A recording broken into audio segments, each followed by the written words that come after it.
Global filters make it simple to create verified and reusable views of your data. They save you time, ensure everyone sees exactly what they need, and maintain accuracy throughout PlanHat. So let's explore how to build, manage, and leverage these filters.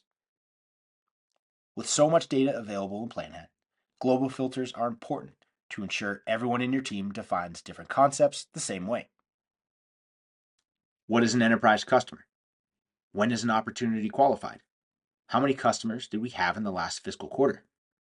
These are all questions that require a central definition, as otherwise diverse interpretations lead to incorrect analysis. Global filters let your admins define key concepts centrally and use them repeatedly, so that you are not constantly redefining them each time you create a page. Global filters can be used to focus data, pages, or widgets, to trigger or refine automations, and widely in system settings. Since the global filters are managed and approved by admins, you can trust the data definition is correct. What's more, global filters can query data across models, letting you create a wide range of nuanced data views, such as end users that belong to enterprise customers that have no open opportunities, or all active escalations for customers renewing this year where the executive sponsor has an NPS score below 8. These can be combined with local filters on pages to create specific subsets. And your global company filters are available across PlanHat for use in almost any situation. Before we see these filters in action, let's walk through how to build them out. In data, you can build and manage global filters for each data model.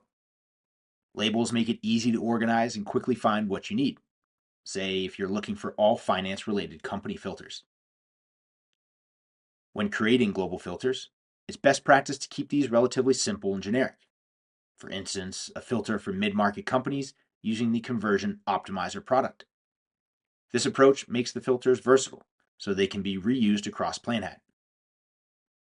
Users can then build upon these base filters, layering additional criteria to create more tailored and focused views of the data. We'll dive deeper into this shortly. To create a filter, click New Global Filter and give it a name. Let's say mid-market companies that are using the Conversion Optimizer product. Then choose the filter type. Filter lets you define a segment of data based on specific rules. This is the option we'll select. You also have top or bottom list, which is a combination of a filter and a distribution rule. So you can look at the top 10% of customers by ARR who are in the onboarding phase.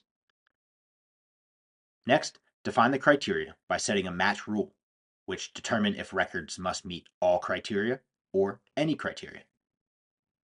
Now you have two options. Add a rule, which gives you the ability to create your criteria, and add a group. A group is a new set of criteria that's headed by a new match rule. Groups are used when you need to apply a different match rule, or after you've referenced a different data model. More on this in a moment. It's awesome.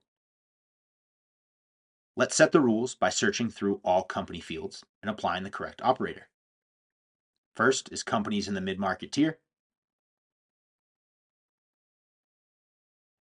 Next is companies using the Conversion Optimizer product. Once saved, label the filter to categorize it, making it easier to find later. Global filters can be applied across PlanHat to display precise data instantly. For example, in the expansion pipeline page, you could use two global filters to quickly show all opportunities over a specific dollar amount for enterprise customers.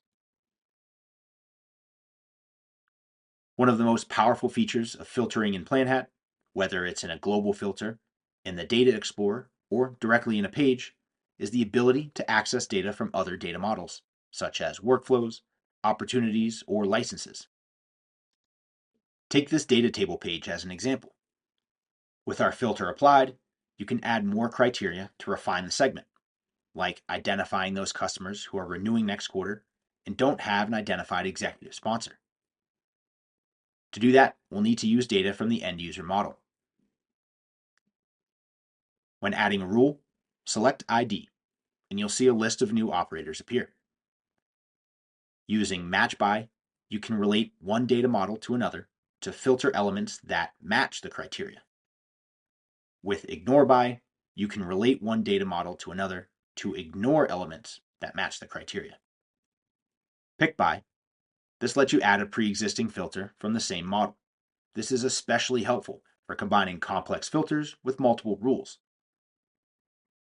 And Exclude By, this ignores elements within a pre-existing filter on the same model. Let's use the Match By operator, which provides a list of all the other models.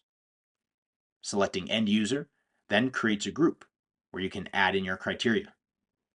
So let's find those that don't have an executive sponsor identified.